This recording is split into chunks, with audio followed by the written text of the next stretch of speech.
Hi guys, DMart shopping part 2 தான் பார்க்க போகிறீங்க. ஃபஸ்ட் நான் எங்கே போயிருந்தேன்னா ஸ்டெயின்லெஸ் ஸ்டீல் அப்புறம் செராமிக் கண்டெய்னர்ஸ் அதெல்லாம் இருக்கிற செக்ஷனுக்கு போயிருந்தேன். ரொம்ப சீப் அண்ட் பெஸ்ட்டில் இருக்குது. எல்லா கண்டெய்னர்ஸும் 49, 79 அந்த மாதிரி ப்ரைஸில் தான் இருக்குது. சூப்பரான ஆஃபரில் போய்ட்டுருக்கு. நெக்ஸ்ட்டு நான் வந்து எல்இடி பல்பு வந்து வாங்கணும். ஏன்னா இது எலக்ட்ரிக் எல்இடி பல்பு. இது வந்து கரண்ட் போனதுக்கப்புறம் 3 hours இல்லைனா 4 hours பேக்கேஜில் இருக்குது. இது வந்து எமர்ஜென்சி லைட்டுன்னு சொல்லலாம். இது ரொம்ப சூப்பரான ஆஃபரில் போய்ட்டுருக்கு.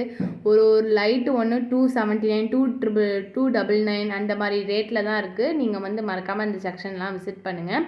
நெக்ஸ்ட்டு வந்து கண்டெய்னர்ஸ், ஸ்டெயின்லெஸ் ஸ்டீல் கடாய் அதெல்லாம் இருக்குது. இந்த ஸ்டெயின்லெஸ் ஸ்டீல் கடாய் வந்து 959, 799, ட்ரிபிள் கடாயெல்லாம் மோஸ்ட் ஆஃப் சூப்பராக இருக்குது. நல்ல ஆஃபரில் இருக்குது. தேங்க்யூ ஃபார் வாட்சிங். பாய் காய்ஸ், நெக்ஸ்ட் வீடியோவில் பார்க்கலாம்.